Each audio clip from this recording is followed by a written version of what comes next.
사랑하는 여러분, 오늘은 부활주일입니다. 부활의 기쁨과 영광이 여러분 개인과 가정과 또 이 땅 가운데 또 특별히 많이 이렇게 경제적으로 침울해 있는 우리 여수의 회복과 대한민국 경제의 회복과 또 전쟁과 재난과 또 기근으로 고통받는 모든 분들에게 회복이 있는 그런 은혜가 있었으면 좋겠습니다. 왜냐하면 이 부활주일은 조금 전 우리 2부 찬양대에서 이 월요일부터 이렇게 이제 예수님께서 고난받으시고 십자가에서 죽으시고 부활하시는 이렇게 일세 하루하루의 그 요일을 전부 다 우리에게 들려주었는데, 그런 것처럼 예수님께서 부활하셨습니다. 성경은 예수님께서 부활하셨다는 사실을 명확하게 증거하고 있습니다. 성경대로 죽으셨다가 성경대로 다시 사셨다고 말씀하고 있고, 또 예수님께서 또 우리에게 천사가 또 우리에게 빈 무덤을 보여주면서 말씀하신 대로 살아나셨다. 그래서 이 세상에 있는 모든 종교와 기독교가 차이점은 이겁니다.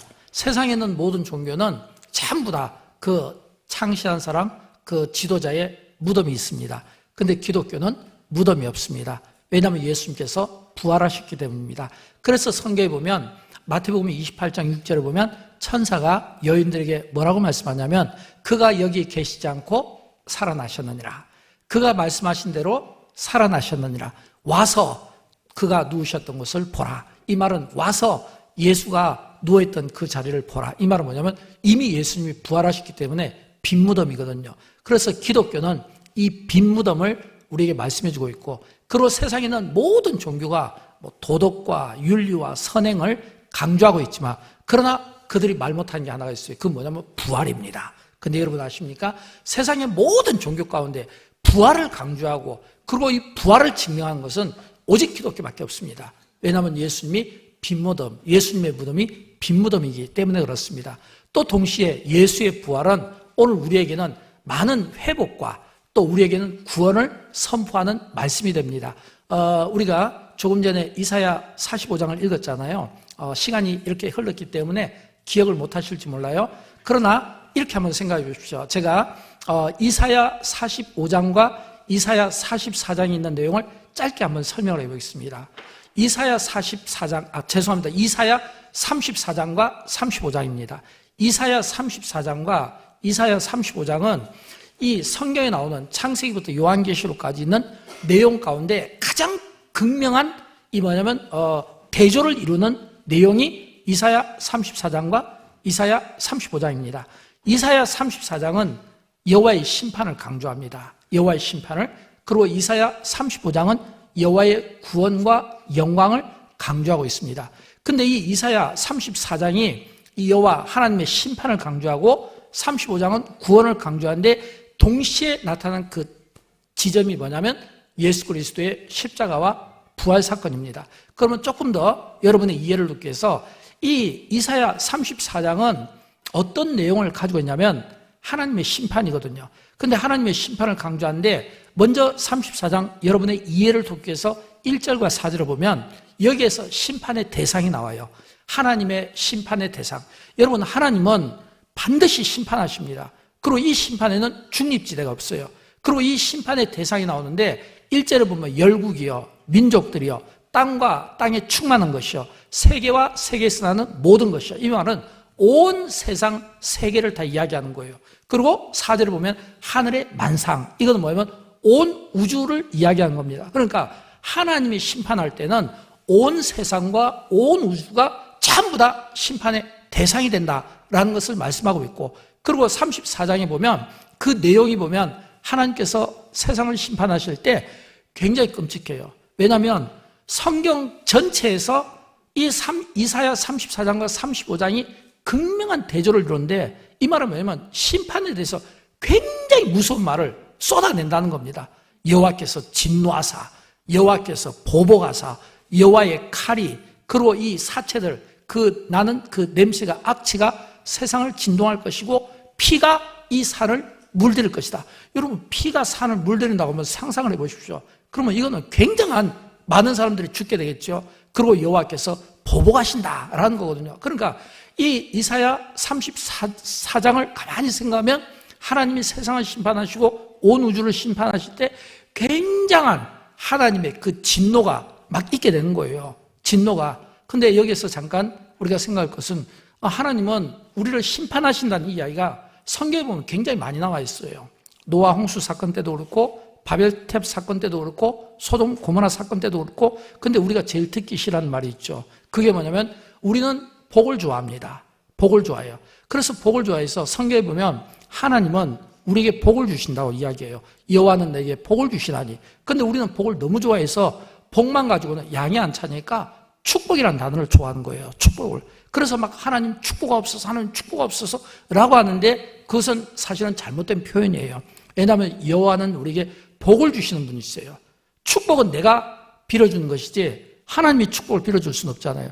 그런데도 불구하고 이 축복을 막 우리는 듣고 싶어하는 거예요. 그래서 상당히 많은 목회자들이 그것 때문에 그 유혹을 뿌리치지 못해서 축복이라는 단어를 많이 남발하고 있는 거예요. 근데 하나님은 우리에게 복을 주시는 분입니다. 그리고 이 복을 주시는 하나님이 우리에게 복을 주신다는 이야기에는 아멘이 나오잖아요. 근데 하나님이 여러분을 심판하신다라고 하면 듣기 싫죠. 듣기 싫잖아요. 하나님은 심판하신다면 이건 누구든지 막 듣기 싫은 거예요. 근데 성경은 우리에게 여호와의 심판이 반드시 있다는 거예요. 만약 심판이 없으면 우리에게 구원이 없어요. 만약 심판이 없으면 예수 그리스도께서 우리를 위하여 하나님의 아들이신 그리스도께서 우리를 위하여 십자가에서 흘려 죽을 필요가 없는 거예요. 심판이 있기 때문에 이 심판을 그리스도께서 짊어지신 겁니다. 그러면 여러분 이 심판이라는 이 의미가 앞에서도 말씀드린 것처럼 끔찍하다고 했잖아요. 그래서 우리는 이 여호와의 심판을 이야기할 때 성경은 그럼 이 심판을 누가 막을 것인가? 누가 받을 것인가? 라고 했을 때 이사야 34장에 있는 모든 그 하나님의 그 심판을 누가 받아내냐면 예수님이 받아내신 거예요. 예수님이. 예수 그리스도께서 그 심판을 끝까지 우리의 구원을 위해서 중간에 포기할 수 있고 안 받으실 수도 있고 거부할 수도 있지만 끝까지 그리스도께서 그 모든 심판을 전부 다 받아내신 거예요. 그리고 그 심판을 받아내신 다음 성경대로 죽으셨다가 성경대로 살아나셨느니라 그랬거든요. 이게 뭐냐면 부활 사건이에요. 그래서 이사야 34장과 이사야 35장에 그 분기점에 뭐가 있냐면 그리스도의 십자가와 부활이 중요하다라고 하는 겁니다. 여러분 우리가 신앙생활 할 때 신앙의 핵심은 십자가입니다. 십자가가 중요해요. 그러나 이 기독교의 완성은, 신앙생활의 완성은 부활에 있다고 하는 사실을 믿으시기를 주님의 이름으로 축원드립니다. 그래서 이 이사야 35장은 어떤 의미로 보면 부활을 여는 시작을 우리에게 말씀해 주고 있다라는 것을 볼 수 있습니다. 그래서 저는 그리스도의 이 부활이 우리에게 어떤 의미를 주는지 세 가지로 말씀을 드리겠습니다. 첫째는 부활은 인생을 변화시키는 능력이 있습니다. 인생을 변화시키는 능력. 우리가 이 자리에 앉아서 우리가 다 이렇게 기쁨과 감사함으로 하나님 앞에 예배드리고 영광을 올려드리지만 그러나 마음 한켠에는 내 인생이 지금도 광야일 수 있어요. 메마른 땅일 수 있어요. 사막일 수 있어요. 근데 이 부활은 이 이사야 35장을 통해 우리에게 인생을 변화시킨다는 게 무슨 의미냐면 메마른 땅이라 할지라도 사막이라 할지라도 그 사막이 백합화같이 피어 줄고한다라고 하는 것입니다. 백합화같이 피어 줄고한다. 여기서 이 사막이 백합화같이 피어 이 이야기는 여기 광야 메마른 땅 사막의 특징은 뭐냐면 물이 없다는 거잖아요. 물이 없다는 거잖아요. 근데 물이 없는데 하나님께서 이제 34장에서 하나님의 그 심판을 통과하고 이사야 35장에서 하나님께서 그들을 구원하실 때 이 사막이 백합화 이야기는 이 사막 전체를 이야기하는 거예요. 그냥 막 사막의 한 부분을 이야기하는 게 아니라 그 사막, 그 광야, 그 메마른 그 땅을 한번 여러분 생각해 보십시오. 여러분 이 광야 메마른 땅 사막하면 딱 떠오르는 게 있잖아요. 그게 뭐냐면 이스라엘 백성들이 출애굽할 때 40년 동안 그 광야에서 2번이나 물이 없어서 하나님 앞에 원망하고 불평했잖아요. 바로 그 땅이에요. 근데 그 사막이 어떻게 변하냐면 오늘 본문 7절 말씀인데 우리 같이 읽어보도록 할까요? 뜨거운 사막이 변하여 못이 될 것이며 메마른 땅이 변하여 원천이 될 것이며 승량에 눕던 곳에 풀과 갈대와 부들이 날 것이며. 이 말은 뜨거운 사막이라고 했거든요. 여러분 이 광야 그리고 메마른 땅 사막은 사람이 살 수가 없어요. 근데 그 뜨거운 사막이 변하여 못이 되고 메마른 땅이 변하여 샘의 원천이 되고 승량에 눕던 곳이 풀, 갈대, 부들은 이 물가에 있는 식물을 이야기하거든요. 날 것이며 그랬거든요. 요즘 TV 보니까 막 벚꽃 때문에 많은 분들이 막 가서 사진 찍고 그리고 가족들이 단란한 이런 모습들을 보게 됩니다. 그 풍경이 보면 막 굉장히 꽃들도 아름답고 밑에는 잔디가 막 어우러져 있고 굉장히 멋있잖아요. 그런 것처럼 그 뜨거운 메마른 그 땅이 뭐냐면 하나님께서 그 땅을 구원하시고 그 은혜를 베푸시니까 연못이 된다는 거예요. 샘이 된다는 거예요. 샘의 원천이 된다는 거예요. 그리고 풀과 갈대와 이 부들이 나는 이런 축복을 약속하고 있다는 겁니다. 사랑하는 여러분, 저는 이 가운데 안부도 그런 분이 없기를 바라지만 혹시 병으로 고생하시는 분이 있을 수 있어요. 물질적인 어려움이 있을 수 있어요. 또는 여러 어떤 인생의 어려움 속에서 고난받으면서 내 인생이 왜 이렇게 메마른 입장일까? 낙심되십니까? 혹시라도 그것 때문에 낙심되거나 내 인생이 왜 이렇게 힘들지? 라고 힘겨워하십니까? 그렇게 낙심되고 힘들더라도 부활의 주님은 내 죽은 몸을 살리는 능력이 있음을 믿으시기를 축복합니다.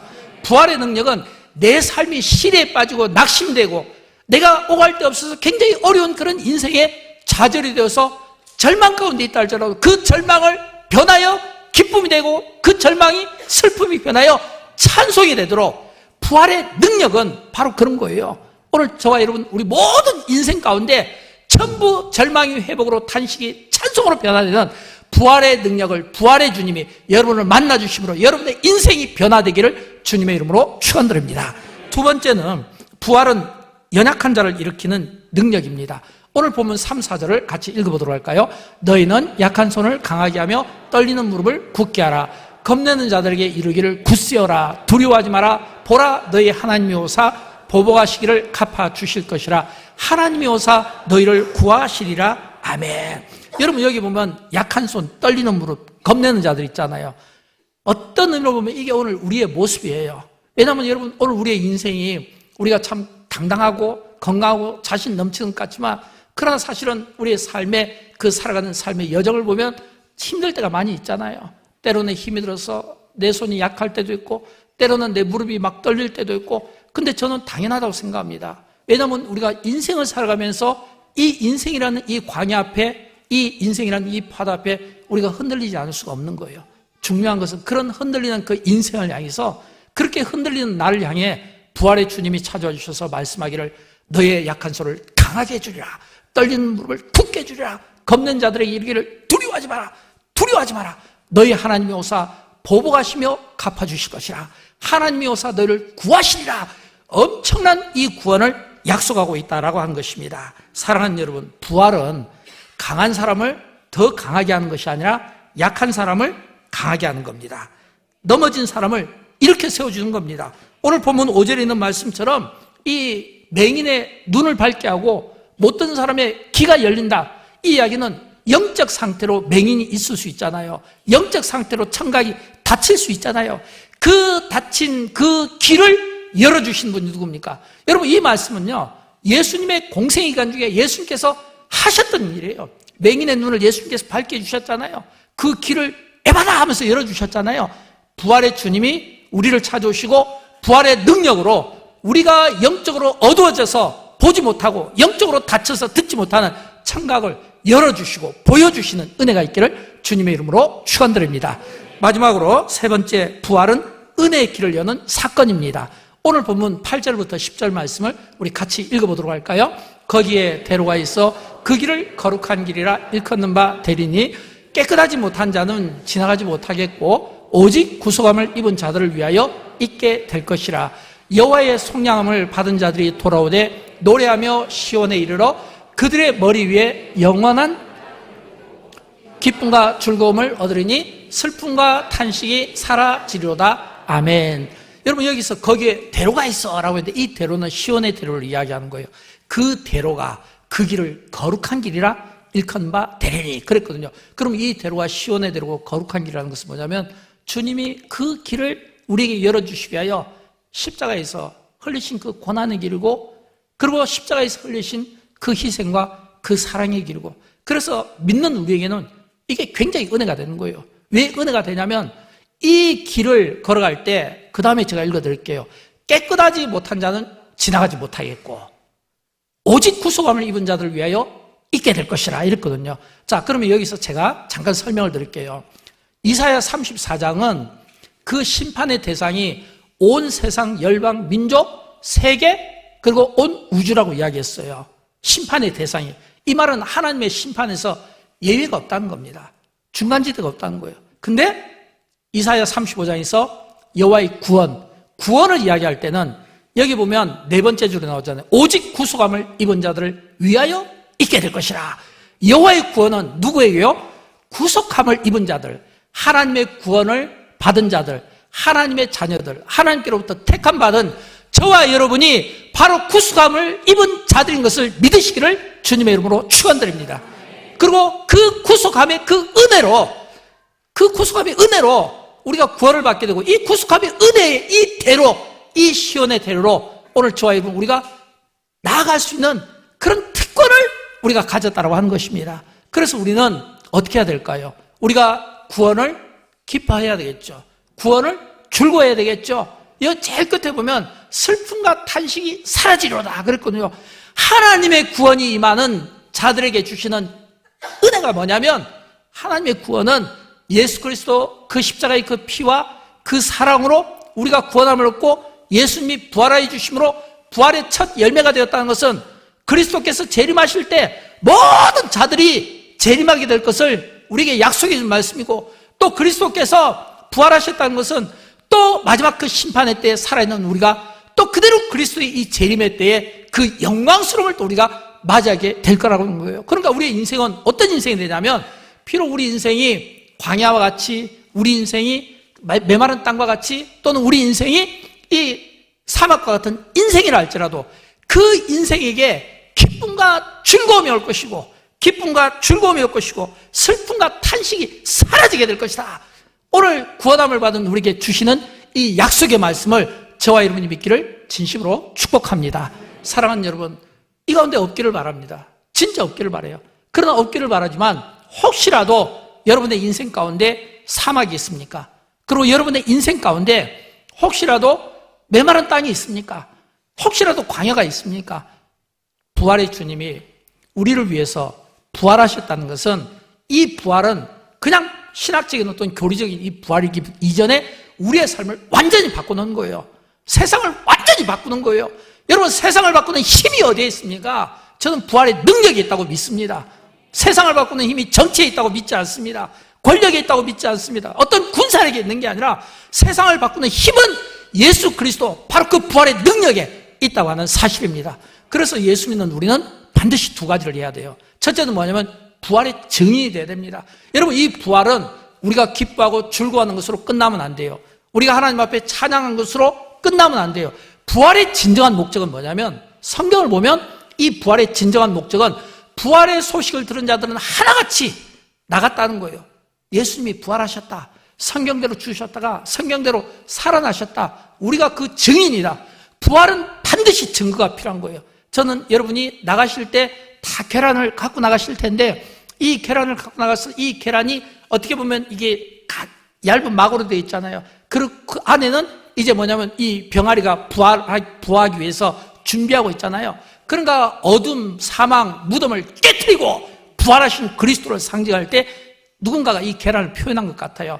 나가서 주시면서 예수님은 부활하셨어요. 예수 믿으세요. 예수 믿고 꼭 구원받으시기를 축복합니다. 부활의 증인이 여러분이 되시기를 진심으로 축복합니다. 그리고 두 번째는 우리가 해야 될 게 있어요. 그건 뭐냐면 우리가 빛과 소금처럼 사는 겁니다. 오늘 보면 4절에 보면 하나님이 오사 그랬거든요. 오사했는데, 근데 이 오사가 이사야 32장 15절에 보면 마침내 위에서부터 영을 우리에게 부어주시리니 그랬거든요. 마침내 위에서부터 영을 우리에게 부어주시, 성령을 우리에게 부어주시리니, 성령이 임하면 광야가 아름다운 밭이 되며 아름다운 밭을 숲으로 여기게 되리라. 그리고 고린도전서 3장 16절에서 바울이 뭐라고 이야기했습니까? 같이 읽어볼까요? 너희가 하나님의 성전인 것과 하나님의 성령이 너희 안에 계시는 것을 알지 못하느냐 그랬거든요. 아멘. 여러분, 너희가 하나님의 성전인 것과, 우리 한 사람 한 사람이 우리가 움직이는 성전인 거예요. 우리가 움직이는 성전인 거예요. 그리고 하나님의 성령이 너희 안에 계시는 것을 알지 못하는가? 우리 안에 성령이 계시다고 하는 겁니다. 우리 안에 계시는 성령을 의지하고 우리가 하나님의 성전인 것을 믿고 우리가 움직이는 곳곳마다 우리가 바로 하나님의 성전이고 움직이는 그리스도인으로서 가는 곳곳마다 어둠이 있는 곳에는 빛으로, 또 부패와 더러움이 있는 곳에는 소금으로, 빛과 소금의 이 역할을 감당하는 저와 여러분이 되시기를 주님의 이름으로 축원드립니다. 부활의 능력이 저와 여러분의 삶을 살리기를 축복합니다. 부활의 능력이 오늘 죽을 몸을 살리는 능력이 되기를 원하고, 부활의 능력이 오늘 지치고 피곤하고 낙심하고 주저앉고 싶은 사람을 이렇게 세우는 능력이 되고, 오늘 이 부활의 능력이 전쟁과 재난으로 고난받는 모든 이들을 살리고 회복하는 은혜가 있기를 주님의 이름으로 축원드립니다. 우리 다 함께 일어나셔서 찬송가 165장 1절만, 찬송가 165장 1절만 찬송하도록 하겠습니다.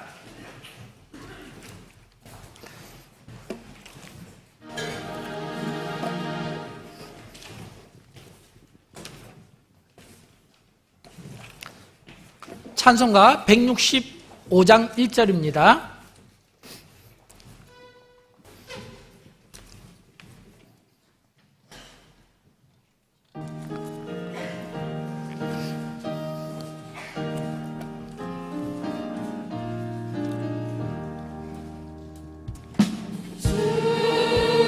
주님께 영광 다시 사신 주 사망 권세 모두 이기시었네. 옷 입은 천사 돌을 옮겼고 누셨던 곳을 되어 있었네. 주님께 영광 다시 사신 주 사망 권세